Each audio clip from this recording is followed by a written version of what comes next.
Olá galera, seja bem-vindo no videocast Porsche Consulting Conecta. E olha onde nós estamos.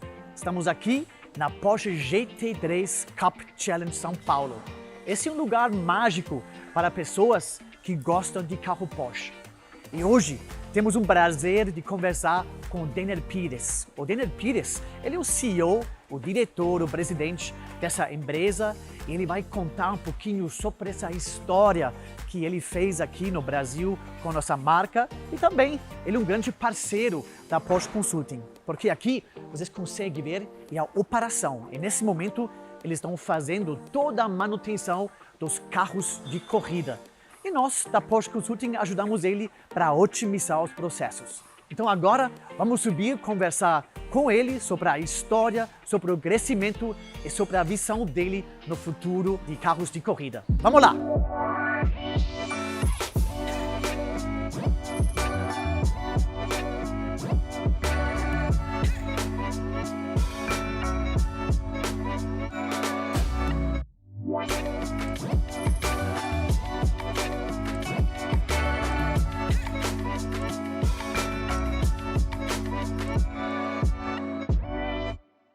Agora estamos aqui com Denner Pires. Denner, mais uma vez, muito obrigado pelo seu tempo e também pelo seu convite. Nós estamos aqui no seu lugar para fazer esse bate-papo com vocês sobre a sua empresa, sobre a Porsche.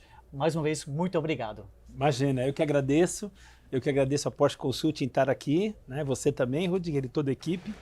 Sempre que vocês estão aqui é para trazer coisas boas, é para trazer novidades, é para trazer aprendizados para a gente. Então, tenho certeza que esse bate-papo aqui também vai ser muito legal.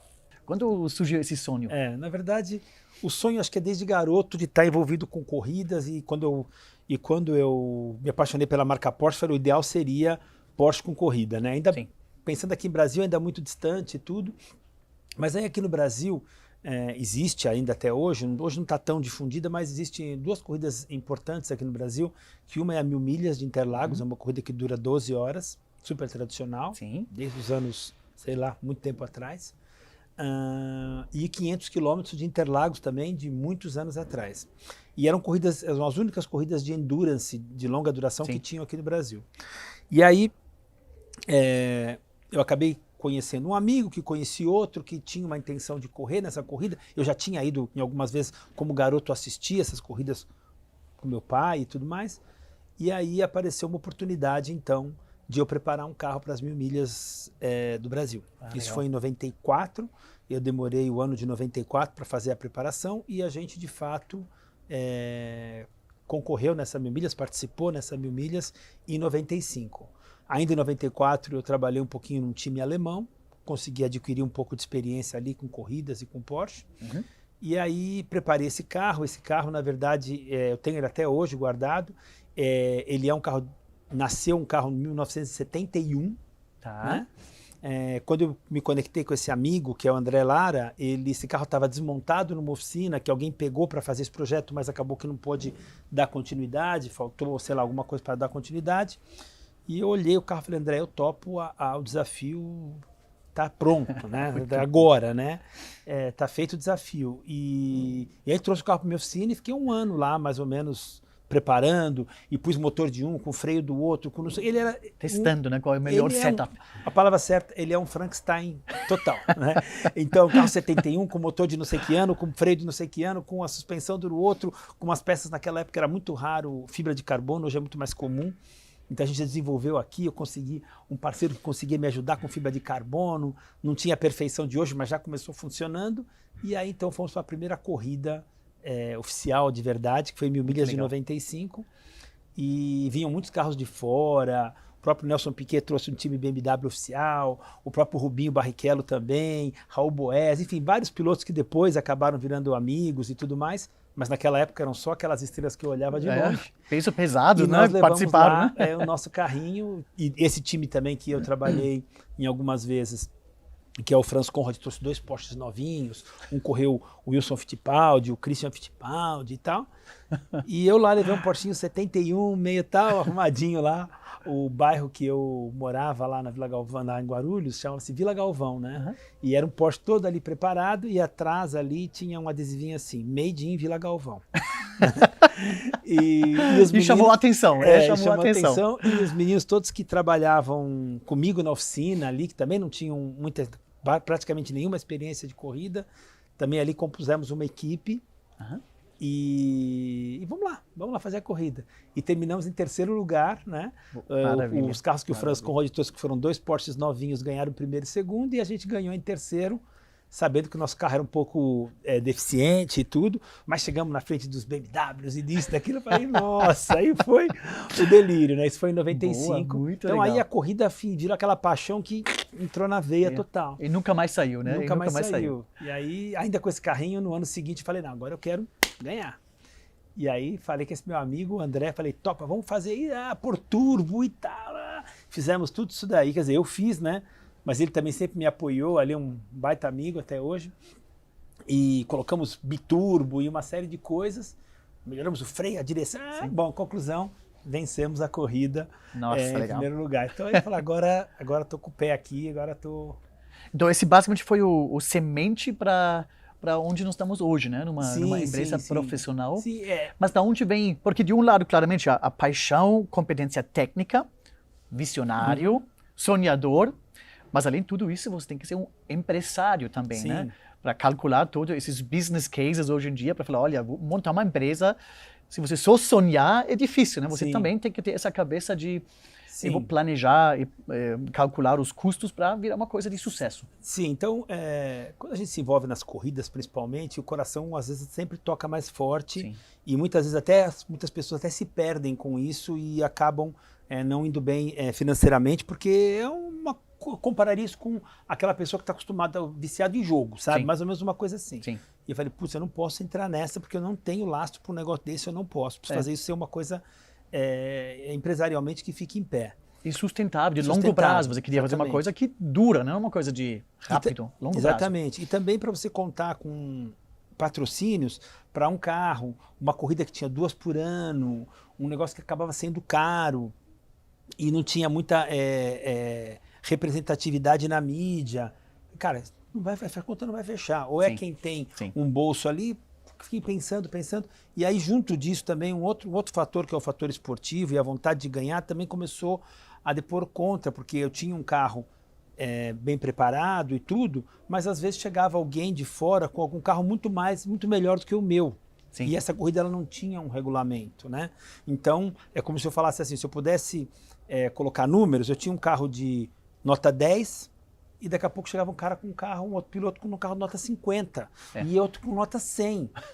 E no automobilismo, o fator investimento é muito determinante para o sucesso. E exponencial também, né? Exatamente. Então, e também como não tinha regulamento, você se preparava para uma coisa, era surpreendido com outra. E aí eu fui conversar com a CBA, falei, olha, seja um ou outro, que haja um regulamento, que a gente já sabe como se preparar, e sabe que todos vão se preparar de uma forma igual, e que vença o melhor. Eu estou aqui para tentar vencer, mas eu queria uma igualdade, né? Mas é impossível de colocar esse tipo de igualdade nesse tipo de corrida. Assim como também tinham outros carros bem inferiores ao meu, que algumas pessoas lá se sentiam super prejudicadas em função do meu. Então, às vezes eu chegava lá e ganhava, porque eu tinha talvez um carro melhor e um orçamento melhor, como às vezes eu chegava lá e perdia, mas nunca sabia como é que ia ser.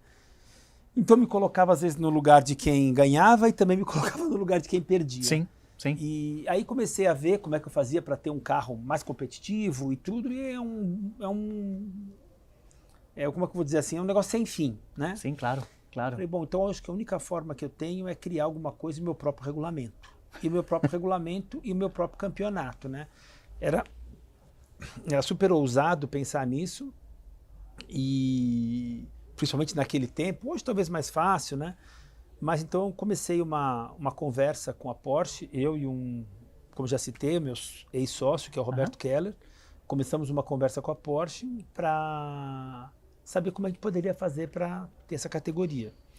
E parecia que a gente ia chegar lá na Porsche dizendo, quero 10, 15 carros e iam esticar um tapete vermelho, como parecia que aqui ia ter vários pilotos. E na verdade não era isso. Na verdade os pilotos aqui diziam para mim assim, começa aí, se for bom, depois eu vou no próximo ano eu entro. E eu chegava às vezes lá na Porsche e falava, não, tem que ter uma previsão, você tem que encomendar os carros pelo menos um ano antes. Então, essa diferença aí que era o problema. Agora a gestão, né? A gestão. Aí começou. E aí eu fiquei ali, acho que uns 3 anos, pelo menos, uns 3 ou 4 anos, tentando pôr isso em pé e também sofrendo alguns imprevistos, como, por exemplo, 99 para 2000, o dólar saiu de R$1, foi para 2 no dia seguinte. Enfim, tudo que a gente sabe aí que acontece no mundo, mas principalmente aqui no Brasil, parecia que nunca ia chegar a vez, nunca ia chegar a vez. Aí também chamei o meu irmão, Douglas, também para ajudar a pensar, a ter um pouco mais de estrutura e tudo mais. E aí, então, em 2004, eu falei, agora vamos. Vamos com tudo e o que eu consegui, o que eu fiz, eu vou investir aqui. Se der certo, ótimo. Se não der, eu vou ter que ver como fazer. Maravilha. Acho que esse é o espírito de empreendedor, né? É impressionante. E também para se colocar não só no próprio lugar, eu vou fazer uma coisa para mim, porque eu gosto de correr, para começar a pensar, eu vou criar uma empresa, vai ter clientes, nós temos um fornecedor, que é Porsche, com os carros, e como eu vou gerenciar tudo isso? Acho que o que mostro também para você, até hoje, né, a sua empresa, com sua criatividade, que você sempre tive, todo ano melhorou a empresa em alguma coisa, processos sempre eram importantes para vocês. Olha, essa é uma empresa profissional, a gente precisa processos profissionais para conseguir crescer e sempre para conseguir oferecer alguma coisa a mais cada ano, porque essa é um pouco a expectativa do cliente. Da onde foi esse pensamento que você sempre tinha, esse aperfeiçoar? Porque combina muito bem com o espírito da Porsche mesmo, né? Então você adaptou basicamente o mesmo pensamento. Então, o que aconteceu? Eu comecei a ver que, principalmente nos 2, 3 primeiros anos, com bastante esforço e com o conhecimento que eu já tinha adquirido, era adquirindo o conhecimento hoje aplicando amanhã, conhecendo hoje aplicando amanhã, até aquela coisa assim que tinha que ser ali da noite para o dia, né? Mas chegou um momento que eu percebi que, primeiro, que para o negócio funcionar, ele tinha que ter um volume maior. Sim. Né? Para que ele tivesse um resultado importante. Escalar, né? Hoje eu falava isso, como vamos escalar esse negócio. Eu lembro que os 3 primeiros anos foram anos difíceis. Esse meu amigo e ex-sócio, quando chegou no 3º ano, ele falou, obrigado, eu vou ter que cuidar dos meus negócios aqui, muito, muito legal, muito tudo, mas porque a coisa financeiramente não se pagava, não é tão atraente, né? não se pagava. E ele falou, eu vou tocar a minha vida aqui e, cara, o que nós vamos fazer? Eu falei, não, então toca a tua vida aí e eu vou tocar essa vida aqui. E aí eu falei, bom, o que eu preciso aqui? Uma das coisas que eu preciso é volume. Sim. Porque as corridas de carro é um esporte caro, né? Sim. Quando você pensa num produto que está lá do outro lado que eu estou falando, um produto importado, no Sim. caso do Porsche está na Europa, todas as barreiras de importação, de custos, os custos em euro e tudo mais. Uma corrida de carros brasileiros aqui no Brasil já é um esporte caro. Sim. Você imagina quando você potencializa isso. Então, ali comecei a fazer um estudo, falei assim, só tem uma forma, eu tenho que ganhar com massa crítica, eu tenho que ter carros lá no grid. Porque se eu pegar com poucos carros e quiser trazer o preço para um valor que seja, para o negócio funcionar e ficar no azul, vai ser impagável para os pilotos. Sim. Ou para os patrocinadores. Né? E se eu subir essa régua do preço, eu talvez vou ter 2 ou 3 que também não vou ter um show. Né? Então, ficou aquela história, né? Assim, é como se eu dissesse que o bicho ficou grande e agora corre. Corre, senão ele vai te comer, sabe? Porque se você não correr mais que ele te come. Sim. Então, e para conseguir também executar, preparar e montar esse circo desse tamanho para que ele chegasse ali no break-even e dali para frente começasse a ser positivo, né? Sim. Muito ainda estava no começo, muito assim centralizado em mim. E eu falei, bom, chega uma hora que, né, 2 braços só e não dá, né? E como é que eu vou transmitir isso para uma equipe? Então aí é que começou a entrar a parte de estratégia e de processos, né? Para que, uma coisa que é fato, eu não posso perder a qualidade. Se for perder a qualidade, meu negócio faz assim do dia para a noite. Eu tenho que fazer assim. Até se eu ficar assim, na qualidade já não está bom. Porque as pessoas acostumam com a qualidade, né? As pessoas querem ver a evolução, né? Então eu tenho que continuar assim. E aí, então, chegou um momento que eu comecei a sentir um gargalo, principalmente após a primeira troca de carros, quando eu implementei a segunda categoria, que na época se chamava Light. Aí o volume de tarefas e de processos e de trabalhos nos carros, e enfim, aquilo multiplicou de uma forma que eu falei, agora não tem mais 24 horas num dia, é pouco. Não estou nem falando 12, mas falando 24 é pouco. E aí eu precisei trazer esses processos, trazer essa organização, e aí é onde vocês nos ajudaram muito, muito mesmo. Não, muito bom. Foi importantíssimo a presença de vocês, todas as técnicas, e aí vou falar do meu lado aqui. Eu que sempre muito criado ali na prática e tudo mais, e esse mundo dos processos ainda era um mundo, tinha vontade, gostava, admirava, mas não dominava. Sim. Ficava até às vezes meio assim, com um certo até medo disso, sabe? Mas eu sentia maior confiança na Porsche Consulting, de falar, não, deixa aqui que nós vamos ajudar a cuidar desse teu filho, né? Porque agora ele não está mais na maternidade, né? Agora ele já está indo para a faculdade, né? Então, foi muito importante. Foi muito bom, né? Quando começou a nossa parceria, desde o início nós já sentimos uma boa sintonia, porque a gente viu claramente que exatamente 100% espírito Porsche. E tudo que nós fizemos na própria casa, na Alemanha, né, essa virada da Porsche focando em processos, aumentar a qualidade e crescer de uma forma eficiente e produtiva. A gente viu aqui de novo, né, você teve essa visão que, olha, o negócio está crescendo, mas não adianta só crescer com os custos, nós temos que crescer saudável. Né? Claro. Isso só conseguimos se a gente otimiza os processos. Né? Então, esse foi um processo muito bacana com vocês e está continuando. Né? Você falou 10 carros, 20, depois segunda categoria, 50 carros. Hoje temos 75, um pouco mais carros. Onde você veja o fim, você veja mais crescimento ainda. Claramente, nós estamos agora trabalhando para exatamente continuar altíssima qualidade, se destacar da competição, da outras corridas, para mostrar que Porsche GT Cup Challenge é diferenciado. Mas você veja a sua visão para o futuro e mais crescimento ainda nessa empresa? Sim, às vezes eu não falo só de crescimento em número de carros, né? Porque a gente não pode medir só em número de carros. Mas como é que eu costumo pensar, uma coisa que eu também aprendi com vocês, que é aquele negócio de evolui. Tem um nome esse processo, eu não me lembro. Evolui, põe uma trava. Isso, né? Estabelece o padrão, né? Tem que colocar exatamente. Patronizado. Então, é assim que funciona a minha cabeça desde que eu aprendi isso com vocês. A gente tinha lá 25 carros. No primeiro, uma certa dificuldade. Conseguimos nos estabilizar com 25 carros? Vamos assumir mais 15. Conseguimos nos estabilizar com 25 mais 15? Vamos assumir mais 9. Conseguimos com isso? Então, é exatamente isso. É a gente subir um patamar, mas se estabilizar e ter a certeza de que a gente está atendendo bem e falar assim, estou pronto, estou me sentindo à vontade para subir o próximo degrau. Perfeito. Né? E não ir subindo degrau após degrau, de forma que você pode tropeçar no meio desse caminho. E é o que a gente sente agora, exatamente neste momento. A nossa história, a gente vai trocando os carros de 4 em 4 anos, então vem carros novos para a categoria principal e os carros da categoria principal descem para a categoria secundária. Sim. Isso acontece de 4 em 4 anos. E geralmente esses carros que acabaram de ser utilizados por esse segundo ciclo, né?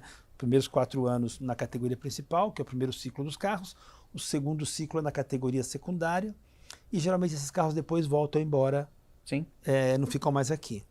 E esse ano a gente então assumiu um desafio novo. Essa categoria de carros que deveria ir embora agora, que foi uma categoria de carros que entrou em 2014 na categoria principal, entrou em 2018 na categoria secundária, e em 2022 deveria ter ido embora, assim como foram as outras categorias de carro. Então a gente resolveu mantê-los aqui e fazer uma categoria com esses carros. Uma categoria totalmente de entrada para novos pilotos que ou não queiram um compromisso tão profissional de corrida, ou que estejam começando e que depois vão chegar nesse compromisso. Isso serve para os pilotos, serve para os patrocinadores, serve para os mecânicos. Então a gente está criando uma categoria onde é uma categoria de entrada para que a gente possa criar novos pilotos, novos mecânicos, novos Muito engenheiros, novos patrocinadores, novas mídias, novas formas de comunicar, né? E que isso daí certamente será o futuro e será o futuro. Muito bom. Então, agora, são mais 25 carros. Claro, Né? um desafio. É mais 50% daquilo que a gente já estava fazendo, né? E aí a gente precisa de vocês de novo. Isso. Né? A gente vai continuar, né? Melhoria contínua. Mas um ponto que você falou muito legal, que aqui na Porsche GT3 Cup Challenge não só falamos do produto, você falou muito das pessoas, né? O propósito da empresa não é só promover o carro Porsche, é muito menos vender o carro Porsche. É muito mais, você foca sempre muito em pessoas. Você falou, olha, eu vou oferecer um serviço para categorias diferentes, alguma coisa nova categoria, não só para pessoas terem uma coisa de entrada, mas também para jovens. Acho que um propósito que você sempre falou para mim, falou, olha, já faz tempo que a gente não teve um piloto Fórmula 1 brasileiro. A gente teve uma história tão legal. Para que nós não podemos ajudar, com alguma coisa, ajudar jovens que vão sair do kart de 13, 14, talvez 15 anos e já entrar numa categoria que podem preparar futuramente um piloto Fórmula 1. Pode ser um piloto, pode ser um mecânico, pode ser um engenheiro, pode ser um fornecedor. Eu acho que a proposta da sua empresa ajuda bastante a desenvolver pessoas e, de alguma forma, indiretamente o país também. Acho que isso é bem legal, que não é só as pessoas olham, esse é um brinquedo para os super ricos. Não, o propósito é muito maior do que isso. Acho que é muito legal que você tem atrás da sua empresa. Não, sem dúvida, é só a gente pegar alguns exemplos, né? Então a gente tem pilotos que começaram aqui no nosso programa Júnior, que é o nosso Enzo Elias, agora é o piloto que tá competindo na categoria top, o piloto está indo muito bem, já foi o ano passado para a Alemanha para fazer aquela seleção, que é para entrar no programa Júnior da Porsche na Alemanha. Vai de novo esse ano para tentar uma vaga lá.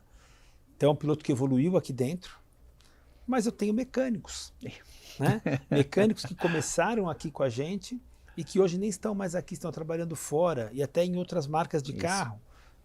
Na Aston Martin, tem mecânico trabalhando na Porsche Cup da Alemanha, tem piloto trabalhando na Manthey, engenheiro que começou com a gente aqui, Manthey Racing, que é um parceiro da Porsche. Então, tudo isso foi através do nosso campeonato do Porsche Cup.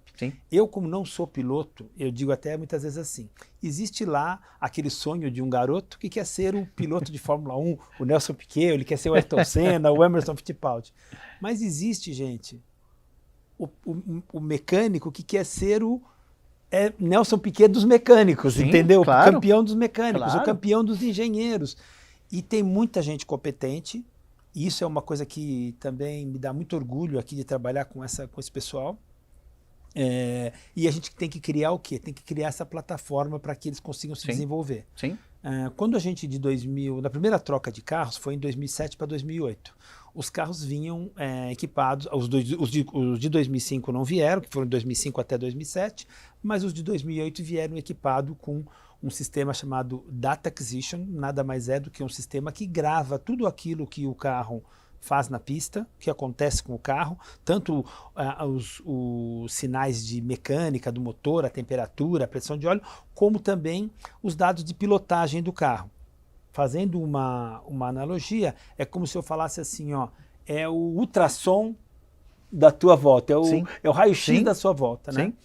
E aquilo fica tudo marcado ali. E para isso você precisa de uma cabeça pensante para fazer essa análise desses dados e conseguir transferir se é uma técnica de pilotagem melhor para o piloto, se é um ajuste melhor para o mecânico. Então você precisa daquele, fazendo de novo a analogia, daquele médico que faz o exame e traduz isso. E naquela época, em 2008, aqui no Brasil, nenhum campeonato podia usar esse tipo de equipamento. Os carros aqui não tinham e tal. Algumas pessoas autodidatas e super competentes aí no Brasil já conheciam, mas eram poucas. E o nosso campeonato, o modelo dele é sempre a gente oferecer igualdade para todos os pilotos, onde nenhum piloto pode fazer um investimento diferente do outro. Eu falei, bom, estou arruinado porque eu preciso de engenheiros. Bem democrático, né? Tem pouquíssimas pessoas com esse tipo de experiência e que vai ser uma coisa assim, um vai falar que o seu trabalho vale 10, o outro vai falar que vale 20, o outro vai falar que vale 50, a gente vai entrar numa paranoia e eu não vou conseguir oferecer uma qualidade idêntica para todo mundo. Sim. Então, nesse momento, o que eu fiz? Eu falei, para tudo, não vou contratar ninguém desse ramo. Fui na faculdade, na FEI, na faculdade de automobilística aqui do Brasil, que é a faculdade melhor de todas. Falei com o reitor e falei assim, eu gostaria de pegar engenheiros ou recém-formados ou ainda no seu último ano de formação. Eu gostaria de trazê-los para a pista. Eu, no primeiro momento, posso explicar como funciona esse sistema. Eles vão aprender, vão se desenvolver e eu acho que aí a gente vai ter belos engenheiros. Bom, essa história começou lá em 2008, funcionou. Acho que já passaram mais de 400 engenheiros aqui. Uns foram, depois fizeram especialização fora, voltaram, outros foram trabalhar fora, vários trabalham em outras categorias, vários trabalham em formato de freelance com a gente e em outras categorias aqui do Brasil. Eu digo hoje com toda certeza que mais de 60% ou 70% dos engenheiros de automobilístico do Brasil de competição vieram da Porsche Cup. Muito bom. E a gente continua com isso, tem uma escola disso. Hoje a coisa tomou um rumo assim impressionante. Eu trago de tanto em quanto a gente tem um programa de trazer técnicos. Existe um engenheiro super famoso que é super competente, acho que é o número 1 do mundo desse tipo de análise em carros GT, é um belga. A gente traz uma vez por ano para ministrar um curso aqui. Já trouxemos pessoas da Austrália, de outros lugares, e vamos cada vez mais gerando conhecimento para esses meninos. E eu digo, eu não faço o curso somente para os meus mecânicos. Eu faço para os meus engenheiros, meus mecânicos. Muito bom. Para quem quiser, mesmo que seja de outro campeonato. Nossa, porque eu acho que a gente tem que pulverizar isso e passar um pouco dessa experiência também. Isso mostra mais uma vez os seus 3 chapéus que você tem. Primeiro, empresário, capaz de criar uma empresa, profissionalizar, crescer. O segundo é líder, porque o papel do líder é desenvolver pessoas que crescem. E com certeza é difícil, porque o mercado está de olho nas pessoas da GT3, porque são pessoas muito bem qualificadas. E todos os nossos projetos que nós temos juntos, sempre treinamos as pessoas. Não é que a consultoria faz para vocês. A gente ensina as pessoas e eles crescem. E o terceiro, mais um ponto que eu gostaria de trazer, visionário, porque você já trouxe tantas inovações para esse ramo, e agora o novo projeto que você falou, de novo, olhar em pessoas, tem pessoas com deficiências. Quem já pensou que pessoas com deficiências podem correr numa corrida de carro? E podem ser pessoas, talvez, que teve um acidente de corrida de carro ou numa carro de passeio. Mas essa visão de você, que agora você está começando com um projeto, e provavelmente eu tenho certeza que você vai viabilizar e você vai implementar. Eu conheço você, você não vai largar isso.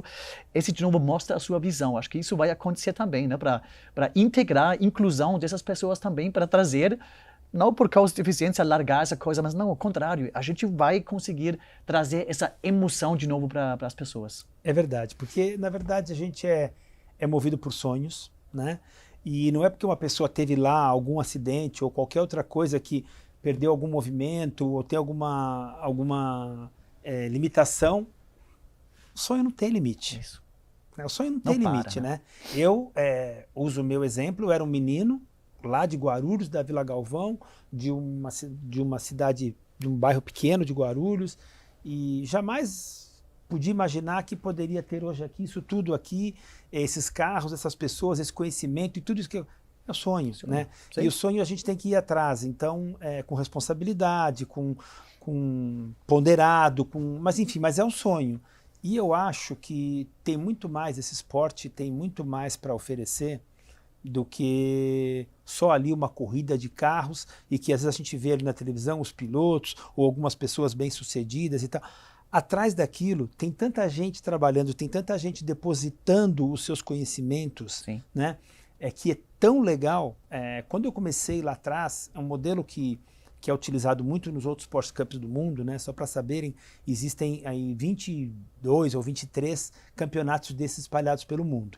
A grande maioria, ou todos, são aquele modelo mais convencional, que é um organizador do evento e depois os vários times, e cada um tem os seus carros. Então, um time tem 2 carros, outro time tem 3 ou 4 ou 2. E aqui eu comecei com essa ideia de monogestão, que era uma forma de viabilizar economicamente, porque a gente tem uma sinergia de custos muito grande, mas também de a gente criar essa igualdade, esse campeonato, como é que eu faço, com chance de todos poderem competir de forma igual. E uma das situações que lá é muito comum, quando tem problemas de manutenção nos motores ou nos câmbios, que são as partes mais sensíveis, mais detalhadas do carro, as equipes mandam para a própria fábrica, que tem lá um departamento para fazer esse reparo e mandar para cá. E no começo, quando eu comecei o campeonato, eles falaram, bom, então você vai de tanto em quando vencer as horas, que chegar no momento da revisão, ou alguma falha, você vai mandar os motores. Eu falei, não vou mandar. Eu não vou mandar. Não, mas como? Lá no Brasil, e lógico, né? Fala para um alemão, há um tempo atrás, há 15 anos atrás, um país aqui sul-americano, que tal. Eu falei, como? Eu falei, cara, tem gente com competência, eu vou treinar, eu vou estar junto, eu vou colocar a mão na graxa, porque é a minha origem, é o que eu gosto de fazer. E a minha condição para a Porsche, uma das únicas condições que eu estou colocando, é que eu vou fazer 100% do trabalho dos carros lá. Eu quero que vocês me forneçam as peças e a gente vai fazer lá com mão de obra brasileira, com capacitação brasileira, desses meninos que trabalham aqui comigo e que fazem. Então, isso daí também é um lado de... Isso daí, assim, tem um lado de sentimental, porque eu também sou um mecânico lá de origem e tal, mas tem um lado de viabilidade financeira, porque se eu tivesse que fazer Faz sentido também, né? mandar tudo para fora e voltar com todos esses custos de alfândegas e de fretes e logística, de tempo, transporte, e logística, cara, eu tenho certeza que a gente já tinha desistido desse projeto. Então eu falei para a Porsche, me ajuda a dar continuidade disso, me libera para eu fazer isso, né? E a Porsche, no primeiro momento ali, relutou, mas eu sou muito grato porque confiaram e tudo aquilo que eu precisei de o ferramental ou as peças de reposição ou algum tipo de instrução, eles me ajudaram. Muito bom. Então, muito bom. Foi mais uma coisa que você tem que acreditar e pensar diferente, às vezes um pouco fora da caixa para poder conseguir realizar. Não, Tena, maravilha. Acho que a gente poderia bater um papo horas e horas, né? Vocês estão vendo, esse conteúdo não falta. Do meu lado, talvez mais uma pergunta, a sua visão, até fechar um pouquinho os ciclos. Iniciamos com tecnologia, com mecânico, engenheiro. O mundo vai para mobilidade elétrica, né? E a própria Porsche também, com o lançamento do Taycan, a participação da Fórmula E, então também corrida elétrico. Como você veja o futuro de carros esportivos? Porque claramente sustentabilidade é um tema para todas as empresas e todas as indústrias. Como você veja o futuro? Fórmula 1 também futuramente vai para um combustível sintético, esse poderia ser uma solução. Qual é a sua opinião e como isso vai também ser integrado na sua empresa? Bom, eu acho que os carros elétricos é uma coisa que realmente veio para ficar, né? Cada vez estão mais evidentes, né? Sim. É óbvio que o motorsport vai caminhar por esse caminho, também está caminhando já, né?